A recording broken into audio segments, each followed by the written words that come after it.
नमस्कार बच्चों। प्रश्न पत्र सेलेक्टेड पॉलिटिकल सिस्टम में आज हम चर्चा हेतु शुरू करने जा रहे हैं संयुक्त राज्य अमेरिका का संविधान। इस वीडियो के माध्यम से आज हम अमेरिकी संविधान की पृष्ठभूमि, महत्व और संविधान की विशेषताओं का अध्ययन करेंगे। संयुक्त राज्य अमेरिका के संविधान का निर्माण 1789 में हुआ, परंतु इस संविधान का निर्माण यकायक नहीं हो पाया, वरन इसके पीछे लगभग 150 वर्षों का संघर्षपूर्ण इतिहास रहा, जिसके अंतर्गत यूरोपवासी अमेरिका में जाकर बसे। उन्होंने स्वतंत्रता की घोषणा की और अपने लिए एक संविधान का निर्माण किया। इस प्रकार अमेरिकी संविधान का उदय 4 चरणों में हुआ: औपनिवेशिक युग, स्वतंत्रता की घोषणा, परिसंघ की स्थापना और संविधान का निर्माण। इन 4 चरणों से गुजरकर विश्व के प्रथम निर्मित और लिखित संविधान का उदय हुआ। अमेरिका की वर्तमान शासन व्यवस्था का संचालन 1787 से निर्मित और 1789 से लागू इस संविधान के आधार पर किया जा रहा है। अब तक इसमें 27 संशोधन किए जा चुके हैं। अमेरिकी संविधान की विशेषताएं। ग्लैस्टन ने एक बार कहा था, अमेरिकी संविधान मानव जाति की आवश्यकता तथा मस्तिष्क से उत्पन्न किसी निश्चित समय की सर्वाधिक आश्चर्यपूर्ण कृति है। तो आइए देखते हैं संयुक्त राज्य अमेरिका के संविधान की प्रमुख विशेषताएं कौन कौन सी हैं।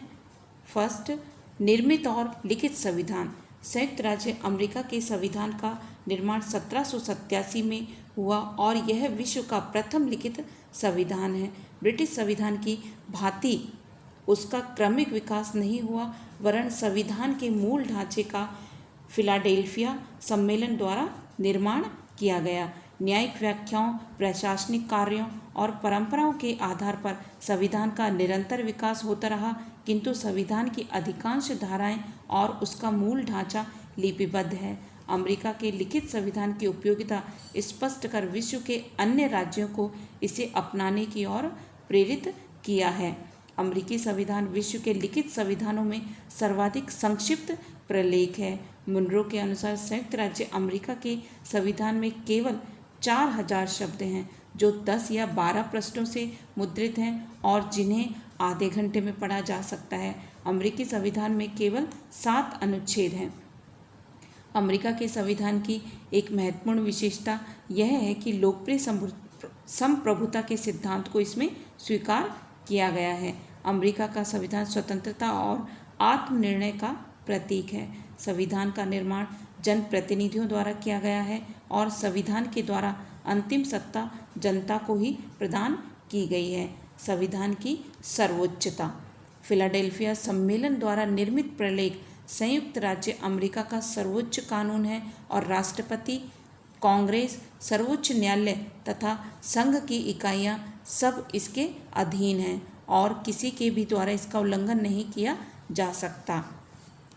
कठोर संविधान। संयुक्त राज्य अमेरिका का संविधान कठोर है, अर्थात अमेरिकी कांग्रेस के द्वारा जिस प्रक्रिया के आधार पर सामान्य कानूनों का निर्माण किया जाता है, उसी प्रक्रिया के आधार पर संवैधानिक कानूनों का निर्माण अर्थात संविधान में संशोधन का कार्य नहीं किया जा सकता। संवैधानिक संशोधन के लिए साधारण कानूनों के निर्माण से भिन्न प्रक्रिया को अपनाया जाना आवश्यक है। संघात्मक शासन व्यवस्था स्थापित किए जाने के कारण अमेरिका के लिए कठोर संविधान को अपनाना आवश्यक भी था। अमेरिकी संविधान न केवल पारिभाषिक दृष्टि से कठोर है, वरन व्यवहार में भी संविधान में परिवर्तन किया जाना बहुत ही कठिन है। इसी कारण लगभग 210 वर्षों के संवैधानिक इतिहास में संविधान में केवल 27 संशोधन ही हुए हैं। इनमें भी प्रथम 10 संशोधन तो एक साथ संविधान निर्माण के तुरंत बाद नागरिकों को मौलिक अधिकार प्रदान करने हेतु प्रस्तावित किए गए थे। गणतंत्र की स्थापना, जिसका तात्पर्य यह है कि अमेरिकी लोकतंत्र का अध्यक्ष ब्रिटेन के प्रधान की भांति उत्तराधिकार के आधार पर अपना पद ग्रहण नहीं करता, वरन निर्वाचित होता है। संयुक्त राज्य अमेरिका के संघ का अध्यक्ष राष्ट्रपति है, जो जनता द्वारा निर्वाचित निर्वाचक मंडल के सदस्यों द्वारा चुना जाता है। न केवल संघ वरन इकाइयों में भी गणतंत्र की स्थापना की गई है। संघात्मक शासन की स्थापना। फिलाडेल्फिया सम्मेलन द्वारा निर्मित संविधान के द्वारा संयुक्त राज्य अमेरिका में एक संघ राज्य की स्थापना की गई है। नवीन संविधान के द्वारा एकता और सुदृढ़ता प्राप्त करने के लिए परिसंघ के स्थान पर संघ को अपनाया गया है। 1789 में इस अमेरिकी संघ की 13 इकाइयाँ या राज्य थे, किंतु नवीन राज्यों ने संघ में प्रवेश किया। आज अमेरिकी संघ में 50 इकाइयाँ या राज्य हैं। संविधान के द्वारा विश्व के प्रथम और पूर्ण संघ राज्य की स्थापना की गई है। अमेरिकी संघ में राज्यों की शक्तियाँ मौलिक हैं और केंद्र की शक्तियाँ प्रदत्त हैं। केंद्र की शक्तियों का वर्णन संविधान में कर दिया गया है और केंद्र को केवल वे ही शक्तियाँ प्राप्त हैं। प्रतिनिधात्मक लोकतंत्र की स्थापना। अमेरिका में प्रतिनिधात्मक लोकतंत्र को ही अपनाया गया है, जिसके अंतर्गत सामान्य जनता अपने प्रतिनिधियों के माध्यम से शासन कार्य में भाग लेती है। इस संबंध में विशेष बात यह है कि अमेरिकी संघ के कुछ राज्यों में लोक निर्णय, आरंभक और प्रत्यावाहन जैसी प्रत्यक्ष लोकतंत्र पद्धति को अपनाया गया है। इसके साथ ही 50 राज्यों में से 39 राज्यों के संविधानों में जनमत संग्रह या लोक निर्णय की व्यवस्था है। इनमें से 35 राज्यों में कुछ स्थानीय सरकारी इकाइयों को भी जनमत संग्रह का अधिकार प्राप्त है और 11 राज्यों में राज्य स्तर पर जनमत संग्रह कराने का प्रावधान नहीं है। वे कुछ स्थानीय इकाइयों में जनमत संग्रह करा सकते हैं। इस प्रकार अमेरिकी संघ के राज्यों में प्रत्यक्ष लोकतंत्रीय साधनों को अपनाया गया है। संविधान ने अमेरिका में प्रतिनिधात्मक लोकतंत्र की स्थापना की है। न्यायिक सर्वोच्चता। सभी संघात्मक राज्यों के अंतर्गत एक सर्वोच्च न्यायालय की व्यवस्था की जाती है, जिसका कार्य संविधान की व्याख्या एवं रक्षा करना होता है। संयुक्त राज्य अमेरिका में संघात्मक व्यवस्था को अपनाने के कारण स्वाभाविक रूप से न्यायिक सर्वोच्चता के सिद्धांत को अपनाया गया है, जिसका तात्पर्य है सर्वोच्च न्यायालय संविधान का उल्लंघन करने वाले कांग्रेस के कानूनों, राष्ट्रपति की आज्ञाओं अथवा राज्य सरकारों के कानूनों और कार्यों को अवैध घोषित कर सकती है। इसी को न्यायिक पुनर्विलोकन का अधिकार भी कहते हैं। अध्यक्षात्मक शासन की व्यवस्था। अमेरिकी संविधान के निर्माता लॉक और मॉन्टेस्क्यू के दर्शन से प्रभावित थे और शक्ति विभाजन के सिद्धांत को नागरिक स्वतंत्रताओं की रक्षा का साधन मानते थे। इसलिए उनके द्वारा ब्रिटेन जैसी संसदात्मक व्यवस्था के स्थान पर अध्यक्षात्मक व्यवस्था को अपनाया गया, जिसके अंतर्गत कार्यपालिका विभाग व्यवस्थापन विभाग से सर्वथा पृथक होता है। कार्यपालिका विभाग के प्रधान का कार्यकाल निश्चित होता है और वह अपनी नीति एवं कार्यों के लिए व्यवस्थापिका के प्रति उत्तरदायी नहीं होता। सीमित शासन का सिद्धांत।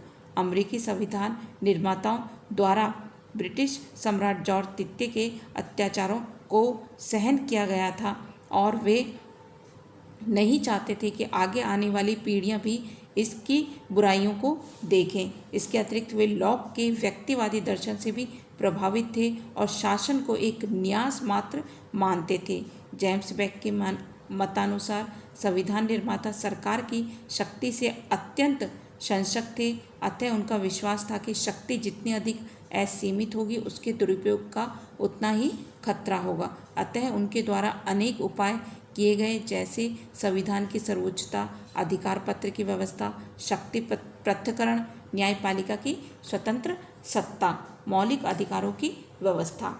शासन को सीमित रखने और नागरिक स्वतंत्रताओं की रक्षा के उपाय के रूप में अमेरिकी संविधान में मौलिक अधिकारों को अपनाया गया है। नागरिक अधिकारों का लेखबद्ध रूप में उल्लेख शासन कला को अमेरिकी संविधान की एक मुख्य देन है, जिसका अनुकरण आयरलैंड, जापान, भारत और अन्य अनेक देशों द्वारा किया गया है। दोहरी नागरिकता। संयुक्त राज्य अमेरिका के संविधान में संघात्मक व्यवस्था को अपनाने के साथ साथ दोहरी नागरिकता को अपनाया गया है। यहाँ प्रत्येक नागरिक दोहरी नागरिकता प्राप्त करता है। प्रथम संयुक्त राज्य अमेरिका की नागरिकता और द्वितीय उस राज्य की नागरिकता जिसमें वह निवास करता है। व्यक्तिवादी दर्शन पर आधारित संविधान।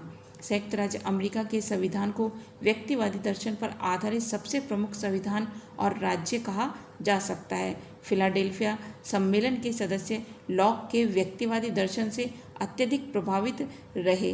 व्यक्तिवादी विचारधारा के प्रभाव के कारण अमेरिकी संविधान में स्वतंत्र आर्थिक नीति को अपनाया गया और संविधान में यह उद्घोषणा की गई कि कानून की उचित प्रक्रिया के बिना किसी भी व्यक्ति को उसकी संपत्ति से वंचित नहीं किया जा सकता और यदि सार्वजनिक हित के लिए भी संपत्ति को हस्तगत किया जाए तो उचित मुआवजा दिया जाएगा। संविधान का निर्माण हो चुकने के बाद भी व्यक्तिवादी दर्शन का प्रभाव देखा जा सकता है। संविधान शक्ति विभाजन और नियंत्रण तथा संतुलन के सिद्धांत पर आधारित है। अमेरिकी संविधान की अंतिम लेकिन सबसे अधिक विशिष्ट विशेषता यही है कि यह संविधान शक्ति विभाजन और नियंत्रण तथा संतुलन के सिद्धांत पर आधारित है। अमेरिकी संविधान के निर्माता अमेरिका में एक सीमित शासन की स्थापना करना चाहते थे और इस बात के लिए प्रयत्नशील थे कि शासन अत्यधिक शक्तिशाली होकर नागरिक स्वतंत्रताओं को आघात न पहुंचा सके। इस हेतु उनके द्वारा न केवल संघीय शासन व्यवस्था को अपनाया गया और संविधान में प्रथम 10 संशोधन करते हुए मौलिक अधिकारों की भी व्यवस्था की गई, वरन अपने संविधान को शक्ति विभाजन पर भी आधारित किया। अमेरिकी संविधान में शक्ति विभाजन के इस सिद्धांत के साथ साथ नियंत्रण और संतुलन के सिद्धांत को अपनाया गया है, जिसमें शासन का कोई अंग असीमित शक्तियां प्राप्त कर शक्तियों का दुरुपयोग न कर सके। अमेरिकी संविधान की ये विशेषताएं यद्यपि राजनीतिक दर्शन की दृष्टि से नवीन नहीं हैं, लेकिन फिर भी इन्हें इस दृष्टि से मौलिक कहा जा सकता है कि लिखित संविधान, सीमित शासन के सिद्धांत, अध्यक्षात्मक शासन व्यवस्था और मौलिक अधिकार जैसी बातों को सर्वप्रथम अमेरिका में ही कार्य रूप प्रदान किया गया। संवैधानिक दर्शन और राज्य संबंधी धारणा को अमेरिकी संविधान की यह महत्वपूर्ण देन कहा जा सकता है। धन्यवाद।